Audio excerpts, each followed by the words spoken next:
Okay, so magandang umaga, magandang tanghali, magandang hapon, magandang gabi sa inyo pong lahat. It's me again, Angel Whisper 11, ang inyo pong lingkod na magbibigay po ng mensahe sa inyo. Mula po kay God, sa Ascended Masters, Holy Spirit, Divine, Angels, Archangels, um, Universe, Spirit Guides, Ancestors, elementals, and syempre sa mga animal spirits. And syempre, nais ko po muna magpasalamat sa lahat po ng mga patuloy na sumusubaybay ng ating YouTube channel. Sa new subscribers, maraming salamat din po. And again, sabi ko nga po sa inyo, as I promised, February is mas mapapadalas po ang ating love reading. Ngayon lang naman po. Pero minsan po talaga, pag halimbawa po may pumasok po na vision, again, is may mensahe po, no, is ayun po yung gagawin natin. Pero for sure, sometimes po kasi talaga nagmi-mix din po, no. Pero ngayon po, parang ang gusto ko po is magkaroon ng blind item. Blind item. Kasi po, di ba, mga nauuso ko ngayon yung mga cheating, ganyan. So, meron po, lalo na po sa mga celebrities. And, nasa sa inyo na po to kung sino po sa tingin nyo ang merong ganitong issue ngayon na nagtitrending ngayon sa social media. Nakichismis.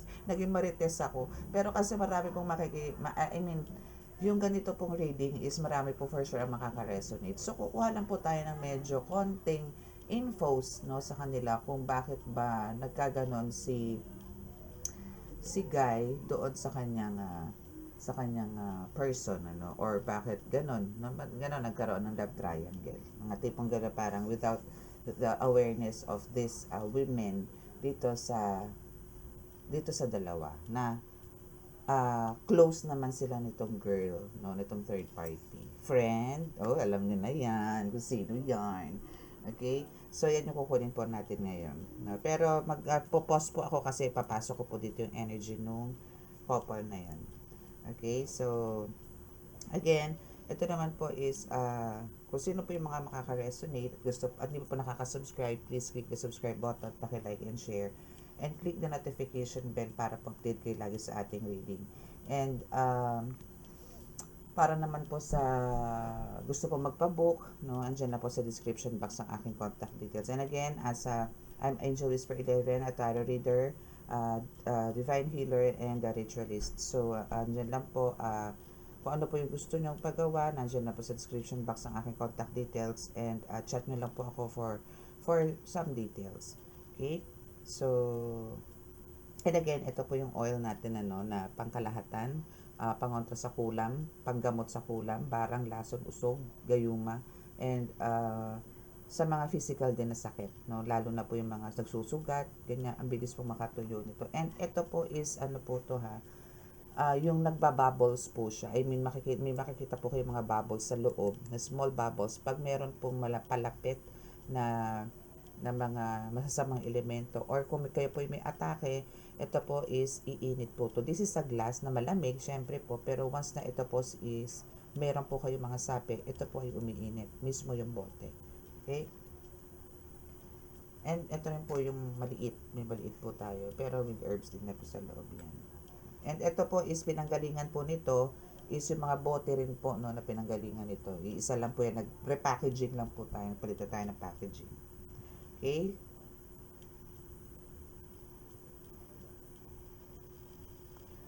Mahal na Diyos Ama sa langit, mahal na Hesus Kristo, mahal na Birheng Maria, mahal na Santo Niño.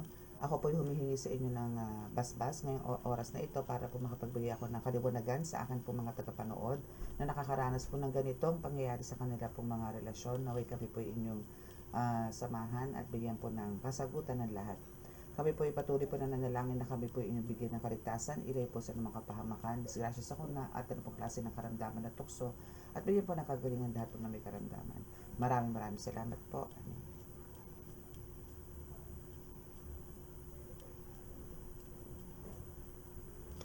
Okay, ang lamig ngayon. My goodness. Okay, so magpo-pause lang po ako kasi papapasok ko lang po yung energy, no? Pero malalaman nyo rin to later. Kukuha po tayo siguro ng ano, bala na. Okay, wait lang po ha. Okay, ayan na. Excited na ba ang lahat? Blind item po tayo ha. The Who, ang Girl Lalo. Ganun. Okay. So, tingnan muna natin kung ano ba ang naging reason, bakit kailangan magkaganon ang kanilang relasyon, no, na naging masyadong controversy, no? Yes. So, talagang merong ano, no, merong maybe attraction, ano. So, we have the alternative sexuality. So, mahilig lang si Boylet. Possible na ganun, ano. Parang siguro, gustong mag-explore, no, ni Boylet. Or talagang polygamous, no, mahilig talaga si Boylet. Kaya, ganyan na nangyari sa kanya. So, hindi na to kasalanan ng girl, no. Or nung ikaw mismo. Ay, hindi. I mean, may pinatutungkulan ako dito, no? So, itong girl.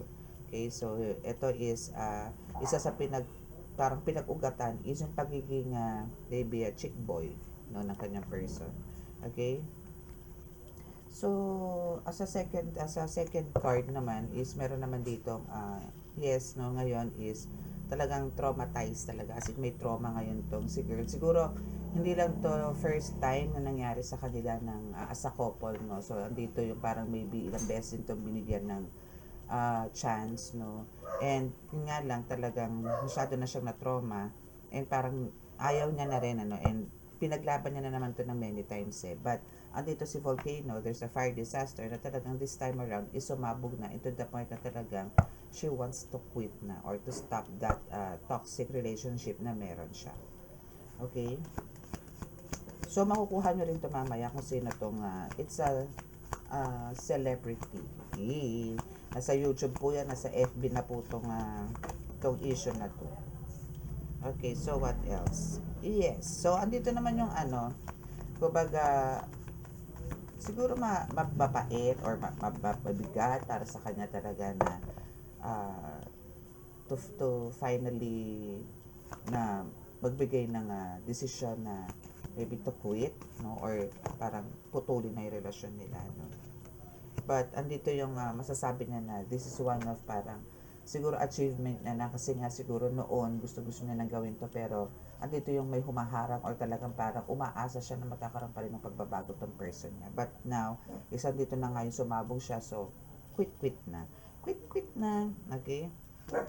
So now, isang parang looking forward tong si girl na i-organize or parang mas bigyan niya ng time yung sarili niya. Kasi sa nakikita ko dito is parang nagkaroon siya ng, alam mo, masyado siya naging kampante dito sa person niya or sa karelasyon niya kasi parang pakiramdam niya nag-sacrifice siya na, marami siya sinakripisyo pero hindi to na-appreciate ng person niya. So parang walang sisihan or parang hindi parang sinasabi nung boy dito, hindi ko naman sinabing gawin mo yan eh, ganito, ganyan, ganon. No? So, wala appreciation si Boylet. Okay? So, now, isa dito ngayon yung looking forward to si girl, no? But, meron ditong thing, no? Ito is parang merong somebody or someone na gumagawa, no, na para magkahiwalay itong dalawang to. Parang hindi naman to talaga intentional na ginagawa ni boy na pasakitan ng itong girl, no, na legal partner niya. I don't know kung kasal to eh, hindi ko alam, pero ewan ko lang, hindi ko sure.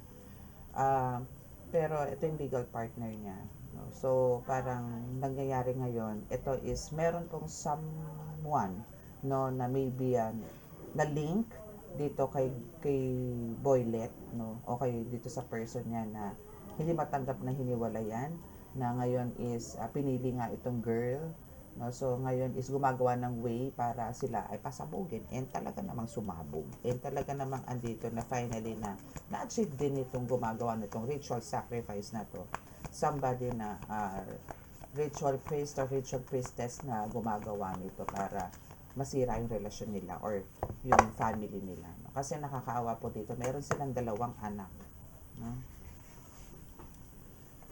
And yes, andito rin yung parang hindi lang ito ang target nito, no, na parang hindi lang dahil pasabugin o sirain yung relasyon nitong mag-asawa, kundi there's something pa na pwedeng mangyari. Maybe nakaka-encounter sila ng mga accidents, mga ganyan, hindi lang talaga sinasabi or hindi lang nila binobroadcast, no.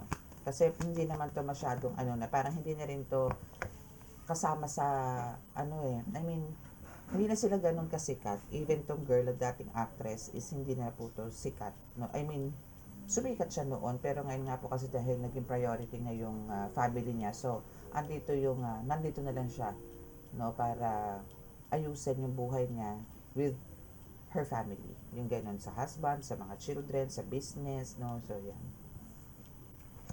Ay, ang linaw. Meron tong may sumasalbahe dito. There's a may grupo po na gumagawa.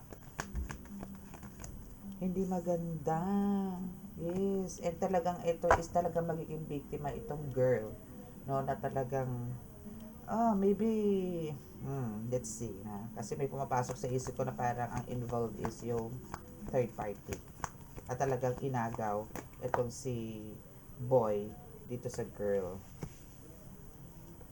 Yes. Ang target po talaga dito is relasyon na parang iwan at mahumaling po itong si boy dito sa third party. No? So, yung ganun po ang nangyayari. So, ang magiging biktima talaga dito is itong si girl, which is yung celebrity, and kapalit, no, is dahil sa gumagawa nga po ng mga rituals, and this is a group, no. So, andito ngayon yung iisipin nitong boy na ang true love niya pala talaga is ito yung friend na nagpanggap na parang concerned sa kanila, pero yung po pala ang aas o yung pala ang sisira sa relasyon nila. Okay? And to the point na parang ang gusto nitong mangyari dito sa girl, no, na celebrity or actress is ang magkaroon po siya ng babaliw kaiisip, ng tipong ganon.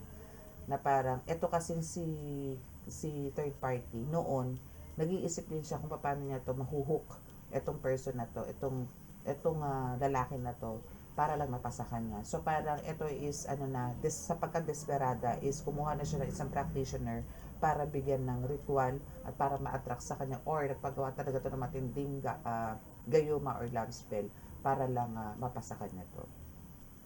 Okay? So let's see, last card.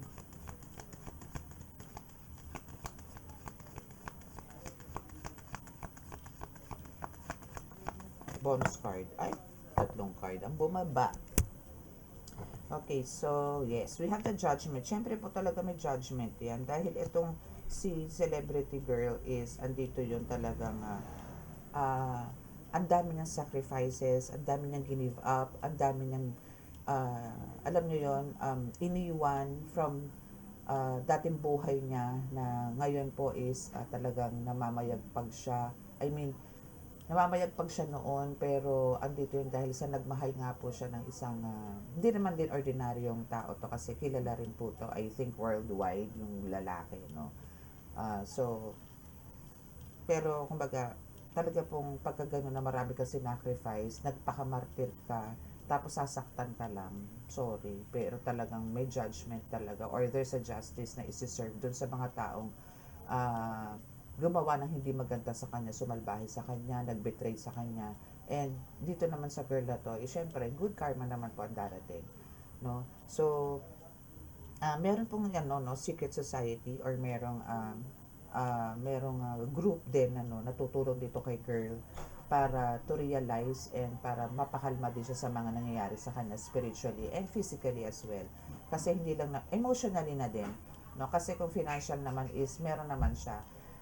Masyado to naging wise, but andito nga rin masyado siya naging kontento. I mean, yung anong tawag doon, kampante, no, na siya is hindi tatalikuran nito, kasi ang ganda naman po talaga nitong actress na to, na talaga namang dapat is treasure na rin kung talaga whole package to na, or maybe yes, hindi natin alam yung mga history sa likod nito, na baka mamaya meron din siyang ugali na hindi maganda, pero for how many years na magkasama po sila, parang hindi rin po maganda. Yung dati po hindi maganda kasi pagka public din ang buhay.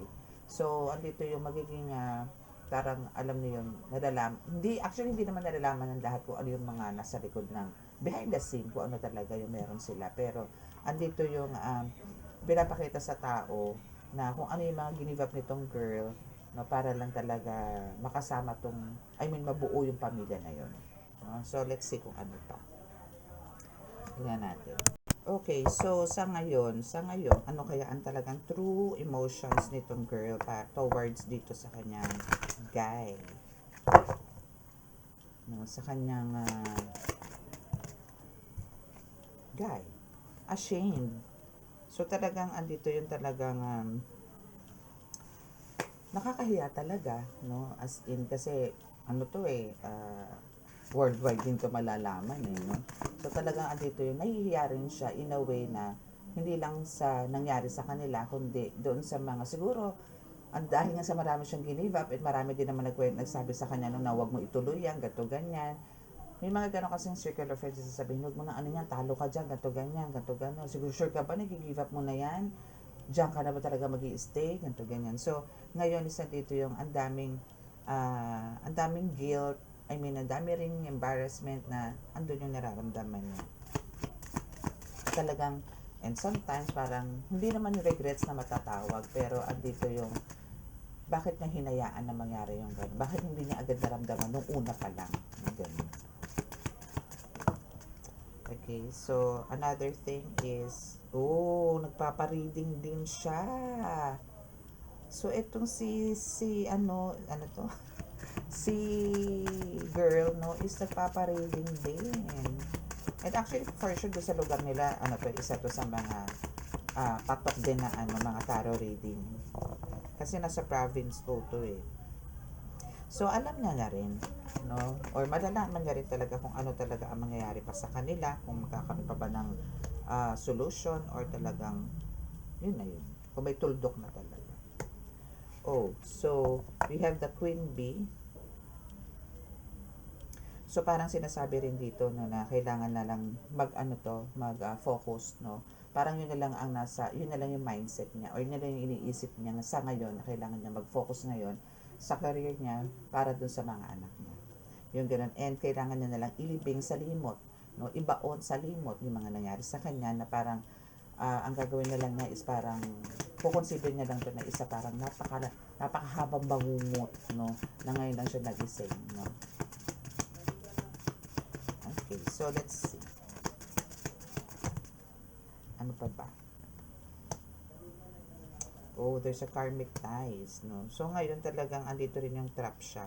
Siyempre, talagang magiging lugo-lugo to dahil parang lahat is parang napaka-imposible para sa kanya na hindi niya akalain na ganun. Till dumating na lang yung isang araw na pinamukha na sa kanya talaga. There's something happen dito sa dalawang to. Okay, so we have the Psycho. So now is andito yung talagang obsessed, no? Obsessed tong person niya dito sa third party. And yes, bakit hindi? Kasi nga, niliritualan siya. Talagang, noon pa man target na siya. And maybe noon pa ito pinagagawa, ngayon lang tumalab. Mga tipong ganon. Okay. So, ngayon is too late, no? It's too late para sa massive regret. Okay, so, since dalawa pong bumabayan yung card na yan, so itong boy na to, no, is there's a massive regrets or talagang bonggang-bonggang pagsisisi sa ginawa niya. Maybe ito yung mararamdaman niya after these issues, no? Na talaga magsisisi siya. Kasi madami tong masisira ang career din nito. Tong lalaki na to. Kasi din to kilala din. Okay, so, yun lang naman, no? So, parang sinasabi ng card dito para sa girl, no? Na kailangan lang din is unwind, no? Anong tawag do? Hang out with friends, no? Huwag magpaka-depress, gano'n. Or maybe, actually, ito, no, is a friend talaga din, itong third party na to, na parang nakasalamuhan nila somewhere, maybe sa isang party, na tapos is, dito na parang nagkaroon sila ng, spark. Spark sa mali. Hindi pa napundi. Okay, so Spirit says, girl, no, dito sa celebrity na to is, she can do it, no? And talagang may strong personality naman to. Isipin mo na pagtiisan niyang tumira sa ganung lugar na dati siyang nasa syudad, 'di ba? So there's a lot of blessings sa darating dito sa taong to, dito sa girl na to. Hindi man ganoon kabilis ang recovery or hindi man ganoon din kabilis ang dating no? Kasi talagang mag-aano to, para magluluksa to eh, kasi dinaig pa nga nito ang namatayan eh, no? Dinaig pa nito sa nangyari sa kanya, dinaig pa. So ano lang, pero there's a lot of changes and transformation, ano. And sinasabi rin ng spirit, no, na wag na siyang bumalik. If uh, if may plano pa siya bumalik or to forgive this guy, yes, forgiveness pwede niyang ibigay, pero yung bumalik uli, kasi hindi lang naman to isang beses nangyari sa kanya. So, ito is paulit-ulit na rin na mga issues, no, na talagang andito yung pinagtatanggol niya itong kanyang person, pero andito yung paulit-ulit lang din. No? So, this time, isa dito na ay sumabog na siya, and sinasabi ng spirit is, don't, turn back. So, wala nang balikan. No? Move forward na lang. Okay, so andito rin yung parang naiinis na rin siya dahil ang daming binabato sa kanya na ganito, puro complain, puro ano yun, puro sermon, mga ganyan, na parang siya, sa kanya pa yung pagsisisi. Sabihin, siya pa yung sinisisi kung bakit nagkaroon sila ng ganong sitwasyon na yun. So talagang ganon. So may magmamalinis, di ba? Talaga merong ganon. So sa'yo ang sisi. Kasi nahuli ka. Yung mga ganun. Nahuli kasi. So, sasabihin, it's your fault kasi ganito, ganito, ganyan, ganito, ganyan. Hindi. Talagang ginusto nila yon. Okay, so sa ngayon, parang kailangan itong girl na to, itong celebrity na to, na makapag-isip-isip din muna. Huwag yung basta-basta banat ng banat sa buhay. No? So, kailangan niya mag-focus ngayon sa kanyang mga, sa kanyang pamilya, and back to normal. Ang buhay-buhay. Okay? So, now is dito yung Backs with the Philo. Yes, so parang andito yung go out with friends na kailangan niyang mag-unwind, kailangan niyang doon i-express, no? And kung kailangan meron siyang bigyan ng sama ng loob, then gawin niya na lang, kumuha siya ng isang unan at doon na rin niya pagsusuntukin, yung ilabas na yung galit niya. Yung mga tipong gano'n. Kaya sa'yo makapanakit pa siya through words, no? So, ito yung reading ngayon nitong ating blind item. I know, alam nyo kung sino to, no? Pero hindi pa rin ako nagbigay na talaga specific. Pero ito is a girl, no, na blonde ang buhok, tisay, and yung girl, ay, yung boy na ano dito is a surfer na maitim. Yan. So, okay? So, that's the, alam nyo na yan kung sino. Okay? So, sa mga naka-resonate at hindi po nakaka-subscribe, please click the subscribe button, paki-like and share, and click notification bell para updated kayo sa ating reading. Okay? So, close your eyes para po sa ating healing.